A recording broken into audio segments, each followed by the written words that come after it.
Hello, this is interviewer Brooks Powell, and I have with me two interviewees.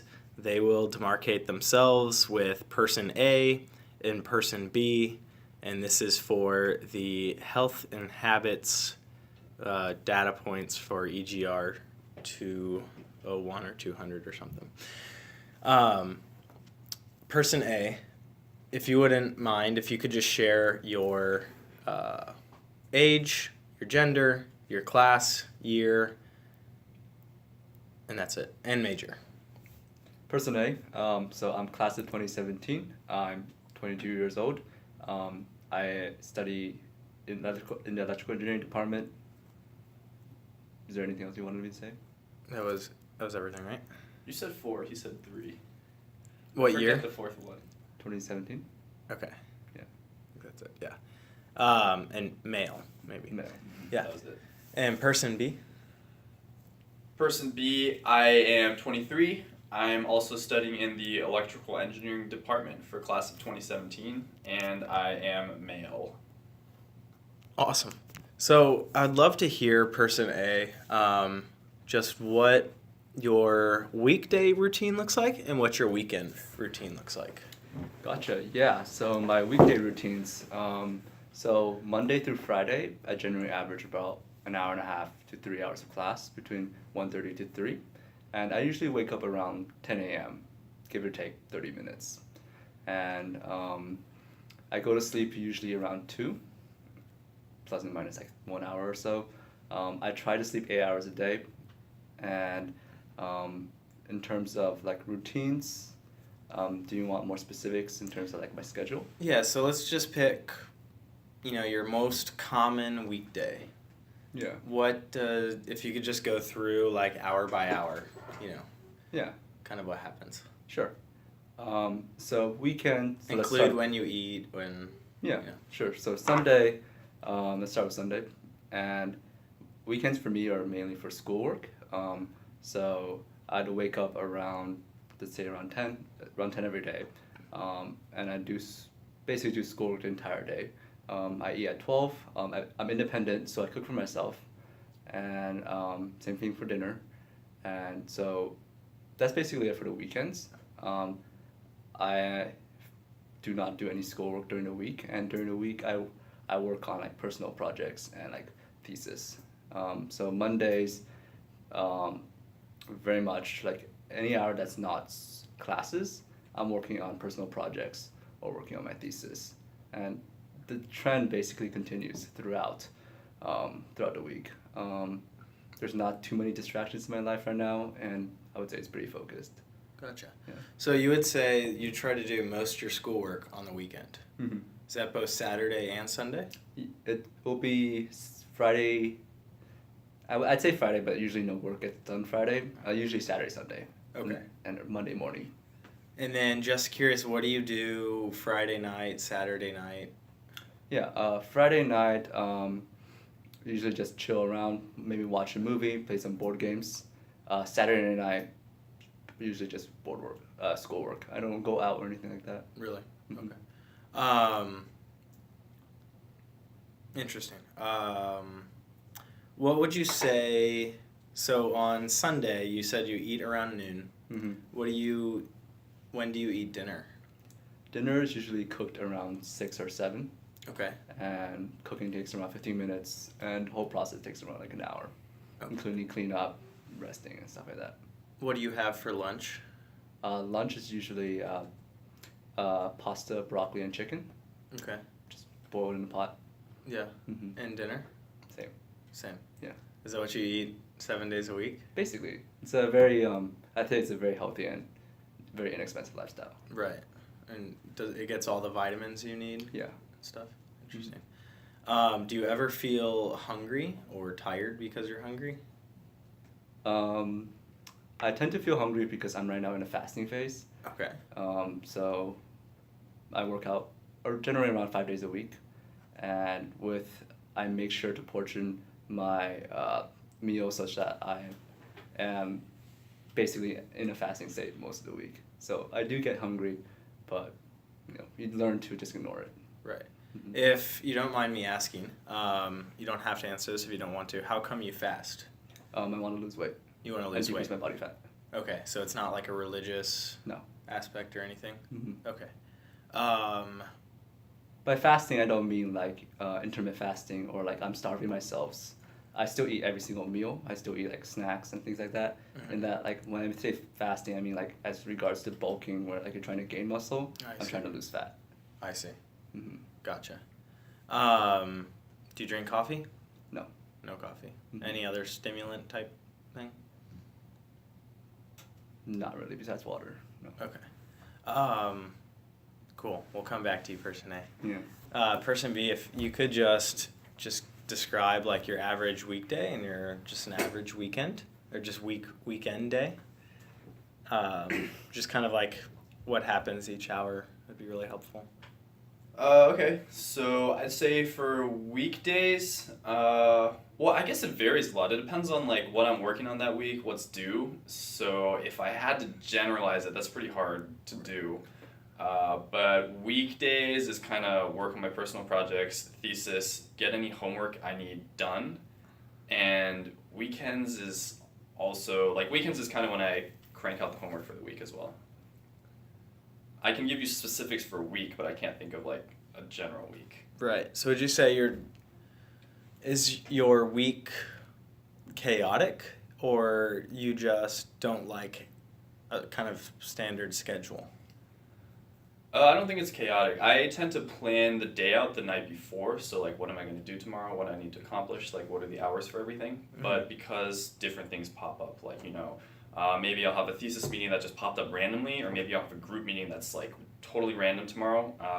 That stuff I can't account for, so it's not really standardized in that sense. Right. Understand.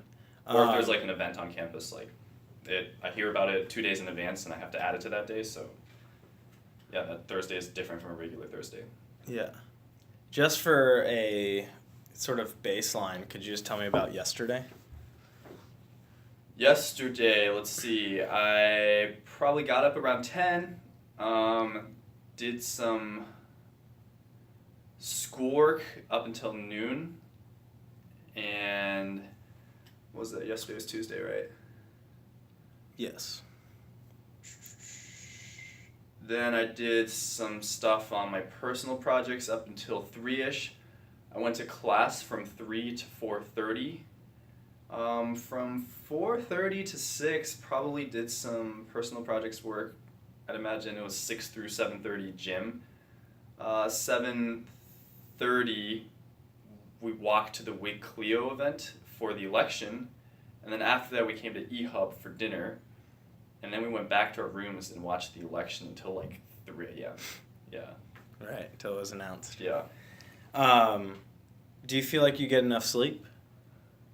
Yeah, I feel like I get enough sleep. I actually think I get more sleep than I did in high school and college, which, I've become accustomed to needing more sleep. So now I can get by on 7, but I have the availability to do 8. So more often than not, I do around 8 hours. So you'd say you're generally optimally rested?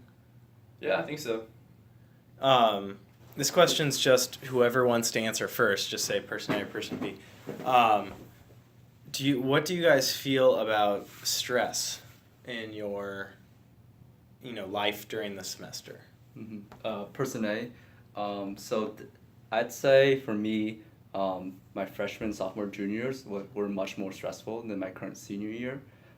Especially freshman year, I was coming in not very acquainted with Princeton, and I signed myself up for every single event, every single extracurricular. I was an officer position, multiple clubs, like a scrappy young freshman, and overcommitted myself. And I think that's something like a lot of Princeton students do, and they just overbook themselves and overload their I use Google Calendar for everything, and I remember even up to like junior year, like my Google Calendar would be pretty full. Why do you think you did that? I think in the beginning, part of that was you don't want to have a sense of losing out, like FOMO. Okay. And there's a lot of activities happening at Princeton, and you're surrounded by very smart, successful people. You want to be a smart, successful person too. So you tend to correlate going to these activities and doing such things as like a pathway to success. And there's so much pressure, I think, at Princeton just to do more.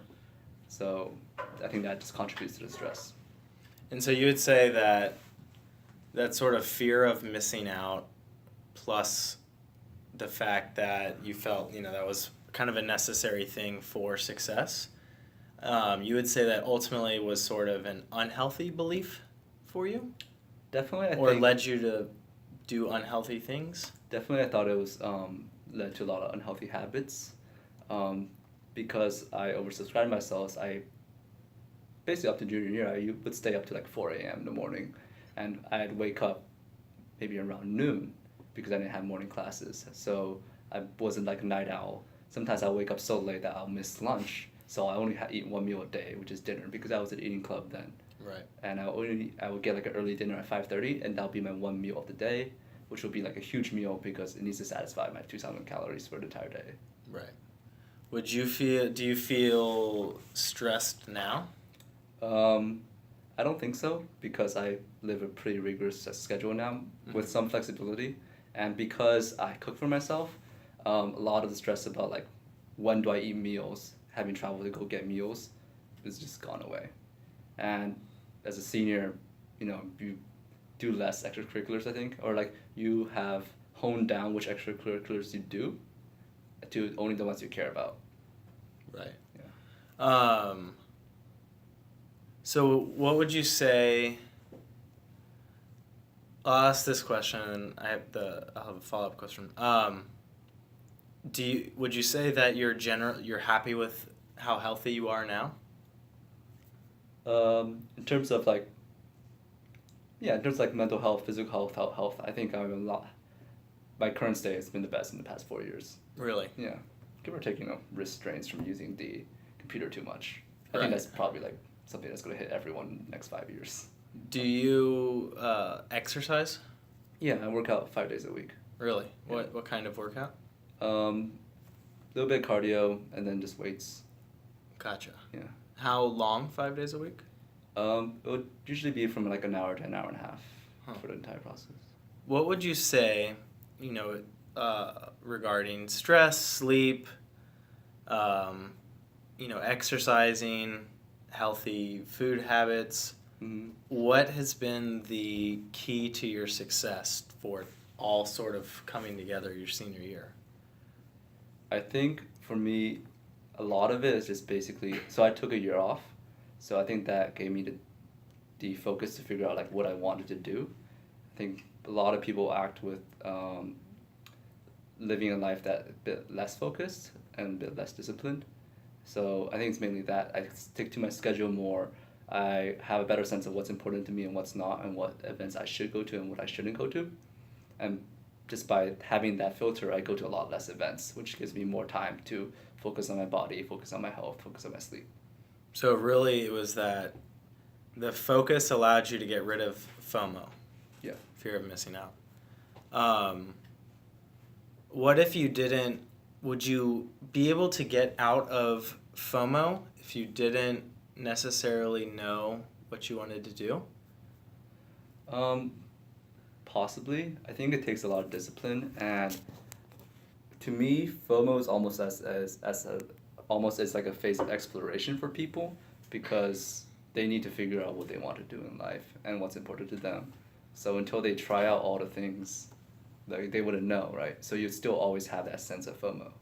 So in your opinion, FOMO is a sort of healthy part of human experience, so long as I think it's like a necessary part until you gain the necessary experience to not have the FOMO, but it could definitely be managed better. how would you say it would be managed better? I mean, I think the main thing is just overcommitting, having a good sense of how much you can actually do in a day, and not overbilling yourselves in terms of like decisions, in terms of hours spending with other people. Because if you like basically oversubscribe yourselves, you don't do any of the events and interactions you have with other people as well as you would if you were more rested. Right. Interesting. Thank you. Person B, how, in the same sort of line of questioning, how do you feel stress-wise at Princeton right now? I think it depends on what you define as stress. Like, what would you be asking about? Sort of the feeling of I have too much work. I'm worried something might not work out. How am I going to get it all done? Sort of that things have to happen, and the uncertainty plus the fact that I'll have to do it Mhm. is giving me like stress. I don't think I've ever felt. Is that a fair definition of stress? Well, I can just answer how you define it because I think everyone's going to define it differently. It's probably helpful to have like a standardized definition. Regarding that definition, like having something to do and thinking through the uncertainty of can you accomplish it, what's going up next, and like juggling things. I don't think I've ever been like truly stressed at Princeton. It's more of if you think about the relative nature of Princeton, we're in a campus, we have food, we have a place to live, and we're like learning. And of course it's hard, but compared to so many other people, this is like not a stressful existence. I think most of the stress that is incurred is all personally put on yourself. Like if you think this is really important and you'll fail and people will look down on you and you failed your parents and family, that is a self-imposed stress. If you're just like, hey, I'm here to learn, do my best, and like whatever I do, whatever happens, obviously you're not gearing to fail, but you're just gonna do your best and that's your measure for success, then I'd say like it's not super stressful. Like it's definitely hard, but compared to the lives other people live, I wouldn't say like my time at Princeton has been stressful. Where are you from? From Michigan. Michigan. Okay. What about during this year midterms? What midterms did you have? I had a ELE midterm. I had a music midterm, and yeah, that's about it. Just 2 midterms. So this year wasn't too bad. How about last year? Did you have a harder midterm schedule? If I can, I can't remember last year that well. Probably, I think on average I have like 4 or 5 midterms. I'd say it's hard. Yeah, it's definitely hard to keep track and juggle everything. But I think if you like set your time up well, you have good notes taken. You know how to review the material, and you can kind of guess what the professor is going to ask. Like they're not super stressful. So during those times, you never feel stressed? I don't think I felt like an extreme amount of stress. Like, I've been fortunate enough to not be in a situation where I felt extremely stressed out and that I needed a lot of help. Like, every situation so far in my life, like, I've been okay. Like, my parents moved here from China and they didn't have any money when they came and they're trying to get by walking 2 hours to save a bus ticket, and I'd say that's a form of stress. Like having to live and earn enough money to survive, I think that's stress. Me at Princeton, I have my food, I have a bed, like that's not super stressful in the big scheme of things. Right. So it sounds like your way of sort of your success and not feeling stress is one, comparing it to something way more serious, like not having enough money or not having enough food or having a place to live. And so when you do that, it doesn't feel as stressful or as important. Yeah, I'd say that sounds about right. I am currently in a situation where I do need to create something that can help me sustain myself, but at this point it's kind of just like you have to believe in yourself and work at it. So there's stress around that, but as long as you like believe in yourself and you have a support system, it is possible to get through like the ups and downs. When you said, you don't feel like you've had a real stressful time in your life or at Princeton yet, Yeah. is that, say you didn't prepare for your midterm at all, and you hadn't even showed up to class, and you can't PDF this class, would that count as a very stressful time for you, or has basically doing your work on time and planning just made it so you've never had a stressful, like very stressful event? I think it's hard to talk about hypotheticals because under that specific scenario, I can't answer whether or not I'd be stressed. Like it could be that this midterm will affect whether I get a job and I'll be homeless. Under those circumstances, possibly. But if I were to think of a generic finals or midterms experience, like I've been in the class, maybe I haven't prepared for the midterm, but at this current state, I don't think I'd be too stressed out. Like, I'd be like, oh shit, but I wouldn't like freak out. Would you say that, are you happy with your sort of level of general health right now? General health, incorporating emotional, psychological, and physical? Physical, I have been working out approximately 5 days a week for like the last, I don't know, 6, 7 years, because health is really important to me. So like physically, I feel pretty fine. Like I make sure to eat healthy. If I don't work out or eat healthy, like my body feels sick. So I keep it pretty healthy. I'd like to think. I do pick out once in a while, but. Could you give me an example of what you ate this afternoon? This afternoon, I ate spaghetti, broccoli, and chicken. Are you independent? Yeah, well? I'm also independent. Okay. What would you guys say is, so person A and person B, this is, whoever wants to answer first, or, both, but do it separately. What would you say is the biggest impediment to general well-being at Princeton right now? For you or someone close to you?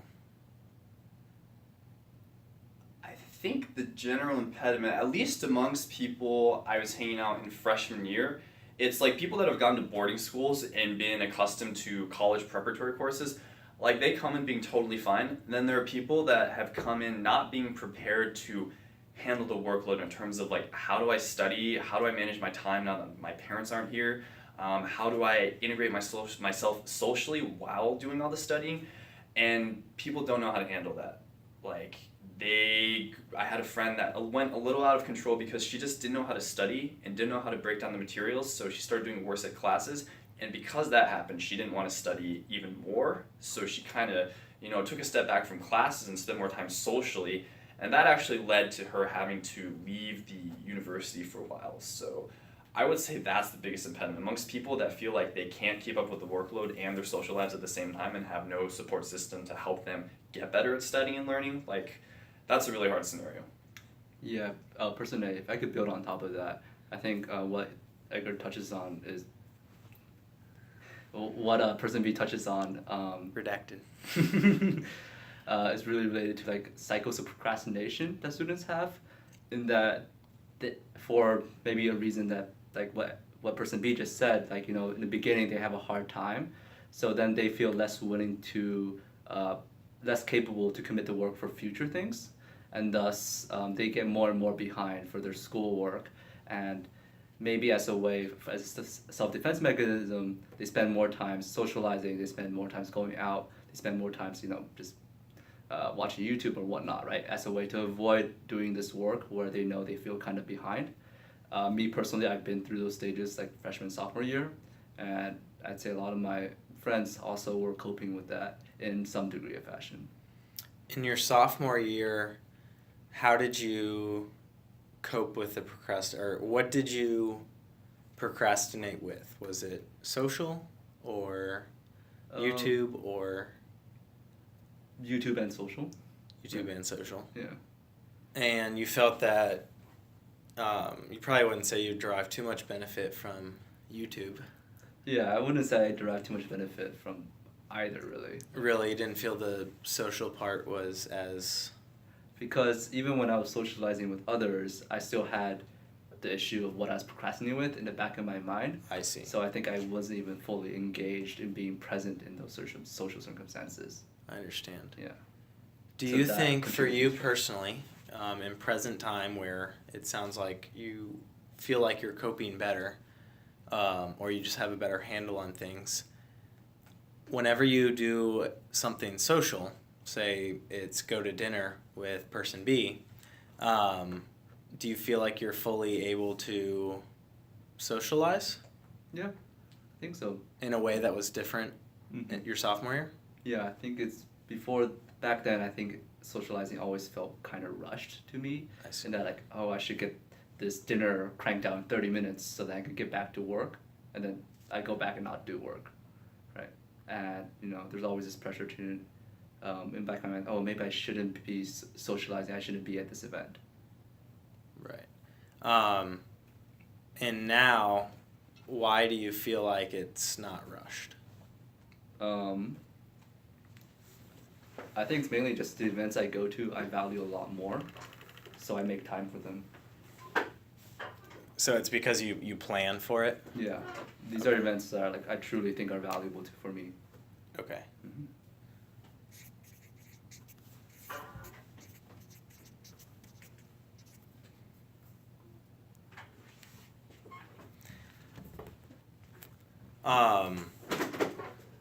Person A and person B, this is directed to either of you. A response from both would be helpful. What would you say Princeton could do better to help people that are struggling with general health, whether that's psychological, physical, or emotional? Honestly, I feel Princeton is so at least in my experience. Person A. Yeah, person A. At least in my experience, Princeton is just so lax with deadlines and making sure if you tell your professor hey, I'm having a problem, can I submit this a day or two late? They usually just say yes. And I actually think that actually contributes to procrastination among students. At least for me, after freshman year, I had a very strong understanding that deadlines were not deadlines, and everything could just be flexible and moved around. Right. Mm-hmm. And you think that adds to stress? Well, it adds to procrastination. Yeah, which ends up adding to stress. Person B, I'm going to define the problem. I don't know what the solution is, but I think in terms of this emotional angle, what I believe Princeton doesn't do the best is foster a sense of community amongst people that aren't in a club that's very tight. Like athletes have a very tight group, eating clubs have a very tight group, but people that aren't in an athlete group or an eating club, like when they first come into Princeton, how do you create and foster a sense of community? Like the Z groups are a good attempt at that, but a lot of Z groups, some of the advisors, the RCAs aren't really good at hosting regular study breaks to get people to come. They don't emphasize the importance of community. I think a lot of them do it just to scrape by with the bare minimum. They know on their checklist is host study break this week. Okay, I did the bare minimum. I remember one time my RCA was like, hey, here's a study break, threw some of the pretzels from her room in a bottle of Nutella. And I didn't even know RCAs were supposed to host legit study breaks until I saw some order sushi and stuff because she was just giving this stuff. Great person, but was just too busy to contribute. I did notice when I visited Stanford once, they had these freshman dorms that were just really tight. They'd be outside talking in common rooms. I'd see them playing pool, and the people just seemed way more integrated and connected than I felt on the Princeton campus. I visited Stanford my freshman year and I saw that, and I was really surprised at how tight the freshman community was compared to what I saw on Princeton campus. Our Z group was much better than most, but I still think a way to foster closer communities between your neighbors or amongst different pockets on campus would be great. Yeah, person A, if I can add on to that, I've also seen the same effect visiting other schools, especially somewhere like MIT, where they have a huge dorm focus, where your dorm is your family, where they, especially say there's one college called West College, where they're even allowed to tear down walls, they're allowed to paint their walls. Each floor has their own special and unique culture, everything's painted in a special way, and everyone's very close-knit. And at Princeton, fire safety goes, you can't even block a door with a poster because you're blocking a means to egress. It's very much anti-dorm culture, I feel. And even among people, and even something small as the doors auto lock means that people don't hang out very much with their doors open, which means people don't really hang out in the hallways. So yeah, the environment doesn't lead to creating a dorm culture, but Right. Princeton does have the eating clubs, which is a substitute for that. What do you guys feel like? Do you feel that things first of all, that the Z groups, do you think they can foster real friendships, or they're kind of forced? And a second sort of part to the question, in places such as Princeton's eHub, where it's an open workspace, but no one's telling you to be friends or anything like that, which do you think is preferable, and which one do you think like might work better in your experience? I think Person A. Yeah, person A. I think in circumstances where people get to choose which community they want to belong in, or even try out a community, ends up creating like a stronger sense of that community. So for Z groups, at least for me, I have not had a strong relationship with any of my Zs, and I know right now, like even they're not that close to each other even. Maybe one or two, like a pair, might become friends, but beyond that, there's very little interaction. And I know, at least from the case from like at Stanford, MIT, people choose which dorms they want to get into. They have to personally select, I want to be in this dorm, and this is the reason I want to be in this dorm, because I match with this culture of the dorm. Am I person B? Person B. Person B here. So I actually think there are components of each which are really good. So I'd say in the Z group culture, the RCA is a really good figure. If the RCA is really good at fostering community and getting people to connect and creating opportunities for connection, I think amongst 15 strangers, there's a very high probability to become friends. Like amongst my Z group, 15 people, I think 7 of us remain pretty close friends throughout, and we still have a group me where we keep in contact. But there is you don't know these people, they're completely random, they might not mesh with you. I think for eHub, everyone there has a shared interest in entrepreneurship. So this open scenario for dinner is a really great opportunity for people to connect. However, because there's no facilitator and it's not a mandated connection or whatever, it's like do whatever, I see that more often than not people tend to go in their groups, do work. It doesn't exactly seem like the most, I'll go up and talk to someone random. It's more of like both sides have to be open to that, and one person's generally initiating, or if someone just seems not busy, you can connect with them. I think if there were a facilitator like an RCA who was there at dinner, having a set table for people to come in, and that table is like the come here, meet people, have dinner table, then you create a social assumption that this is a table where you can go and talk to anyone. Now currently as it is there's a ton of different tables and you don't know the state the person's in, like are they willing to talk? Are they working on work? Like what's going on with them? Reaching out is not that hard, but there's a lot of questions in there. So if you simplify the decision making, like go to this table, talk to whoever's there with the facilitator, I think that'd be... What if there was no facilitator and there was just like a card placard on this table that said conversation table? Yeah, I think that solved the problem. To different degrees, like the problem of getting people connect at a table that it's okay to talk with, I think a placard solves the problem. Creating interesting discussion, I think a facilitator can help with, but that's an added benefit. Right. Cool. Oh, someone just called, so I think we have to go now. But thanks for chatting with us. Yeah. Thanks, person A, person B. That's good. Thank you.